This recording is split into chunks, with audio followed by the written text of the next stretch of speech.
Before the next wave of youngsters are brought into the AFL system, it's time to lay claim to some of the favourites. Here are my top 5 prospects coming out of the draft. And not in terms of talent, not in terms of skill.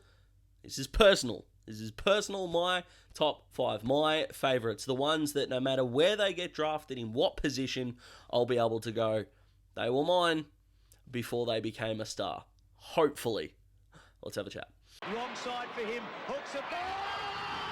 What a sensational! So when I was originally going to record this video, I was going to do the whole, if you can click that subscribe button, we're going to hit the 550 mark very, very soon.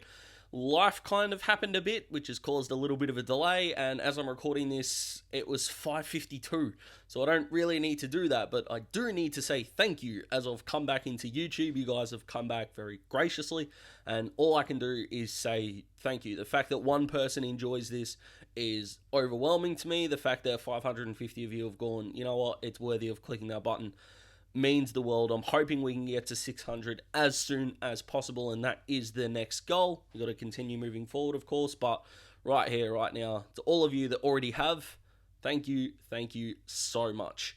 But here are the favourites. Let's start with the East Perth key backman himself, Jed Buslinger. Look, Daz likes key backs, okay? I was playing junior footy, and a lot of people that when they play junior footy tend to like the players that played in the same positions. That is just commonplace, and Jed is the interceptor, the man who can stop an opponent, leap into the air, and does his thing. It's a joy to watch, and I hope he gets taken early in the draft, regardless of the injury that he had that cut his carnival short. This guy has got some tricks, and I think kind of like where Denver Granger Barris is for the Hawks, even though Denver is going to need to get bigger and stronger, it's going to serve Jed well to be the third key defender, and the teams that could be drafting him fit that mold for him beautifully.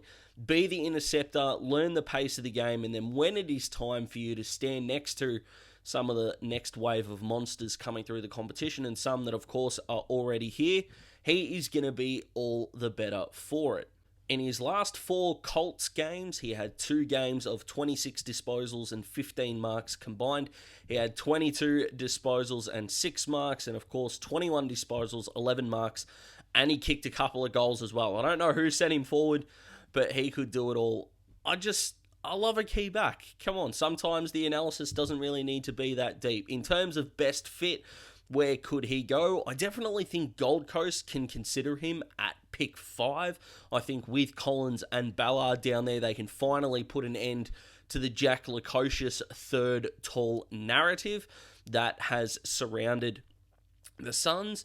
The Eagles at pick 8 are another obvious one as well. Those two are the biggest standouts. His relationship with Joel Selwood, as I think either AFL.com.au or the Herald Sun, one of them wrote about, would be a decent fit at Geelong. He and Sam DeConning would be a pretty good duo for the time to come, with, of course, guys like Jake Kolajasny, who are already down there and doing fantastic things. But Jed, I hope you go fantastically, mate. I've watched some footage of him, and I really, really like this kid. I think he's going to be something pretty special. Any Hawthorn supporters that have seen me on Talking Hawks talk about the draft in any capacity know this one's coming, but it's the South Australian himself, Mateus Philippou.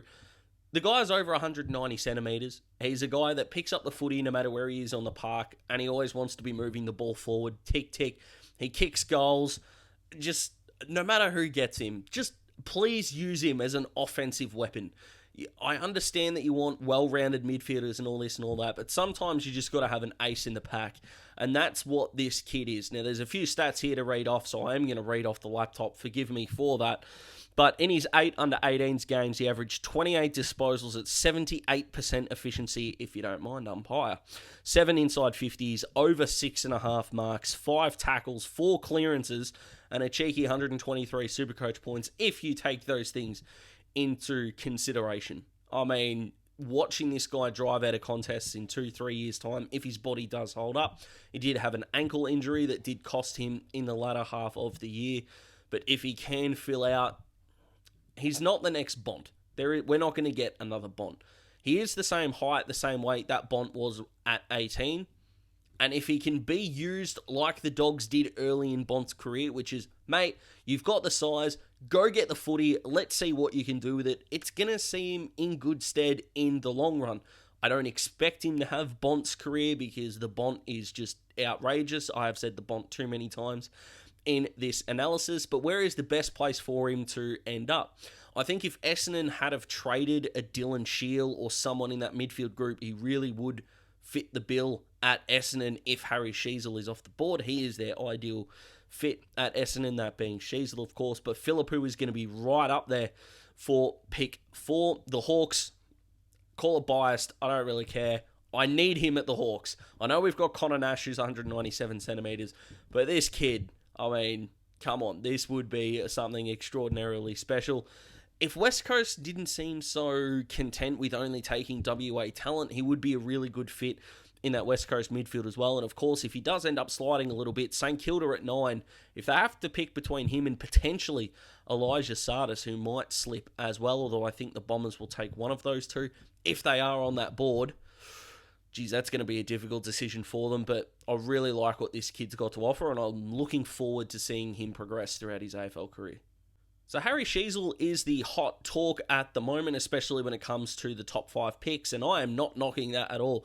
I think he's going to be something special, but when a player falls under the radar at draft time, that really perks Daz's interest, and this is the guy who was rivaling Harry Sheezel only a few months ago that he's seemingly being forgotten because of an unfortunate ACL injury. That, of course, being Braden George.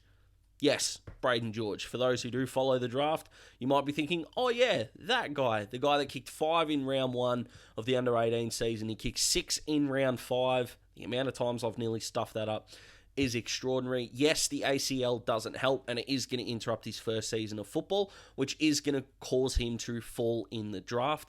But at the end of the day, once you are trying to score and getting the ball inside 50, you need your tools competing, of course, but once it hits the ground or he's in a one-on-one situation, this kid is going to punish you, and I am so looking forward to the team that takes a chance on him in the late first, second round, and watching him blossom 3-4 years from now. He v Harry Sheezel is going to be a really fantastic little group to watch. North aren't going to draft both. I'm fairly confident about that they're not going to draft both. So it's going to be really fun to watch, especially when they do play against each other. I have no idea if they know each other personally or any of their background, but considering Sheezel is the hot topic at the moment, and I think George can be that once he gets over his knee injury, hopefully, I'll put George in my favourites because he is definitely being an underrated player in this draft. The best fit, I'm going to put Sydney at 17 as the highest team that could probably take him at this point in time. I think the Bulldogs at 21 or Essendon at 22, massive chances. Just throw my Hawks in there at 24, why not? If we don't take a Bailey Humphrey, I think Philippou and Braden George would be an outrageous first 2 picks for the Hawks, and that would be really fun. And Carlton at 29. I know they've got some forward threats in the air. I know they've got some small forwards. But gee, that would be scary, that forward line. Next is the double H man himself, Henry Hustwaite, the man that can do a little bit of everything, which is kind of why he's so polarizing in mock drafts. I've seen mock drafts in the last 2 months that have had him at pick 13. I saw one that had him at 38. So put that range in there and he could genuinely go anywhere. Now, unless your name is Sean Burgoyne, especially in the last decade, you know, you can throw Liam Baker in there, but Sean Burgoyne is the A-plus version of it.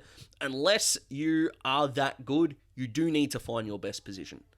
So he is going to need to figure that out, and a team is going to need to figure that out as well. He's played halfback, midfielder, wing, a little bit of half forward throughout his under-18 season, and a club is going to have to look at him, take pre-season and go, this is what you're going to be for hopefully 200, 250 games for us, and we think you can be X, Y, and Z. That's the attitude that you have got to take. He's got some nice leadership qualities. His family have been involved in footy for a while, so he knows kind of what to expect. And from reports of guys that I've spoken to personally, a ripper kid as well. And character means so much in modern times. Sydney at 17 again would make sense. The Swans aren't really in a position where they have positional needs. They could go for a want with their second pick. Any of Collingwood's first 3 picks would be a fit as well. St Kilda and Carlton could look at him as well. The Saints won a little bit of a risk under Ross Lyon. And the sneaky one for mine, if he really does fall, is the Giants at 31. With their rebuild, they might need to take some time and trial him in some different positions. But if they're a believer and he's still on the board at 31, I think the Giants should have a real look at him. But I'm looking forward to seeing what he can do. And hopefully the club that drafts him can use him correctly. Finally, let's finish with a guy who I think can go late in the draft. So this is going to be my little nugget. And that being East Fremantle's Jed Hagen. He can do, again, a little bit of everything as a smaller player.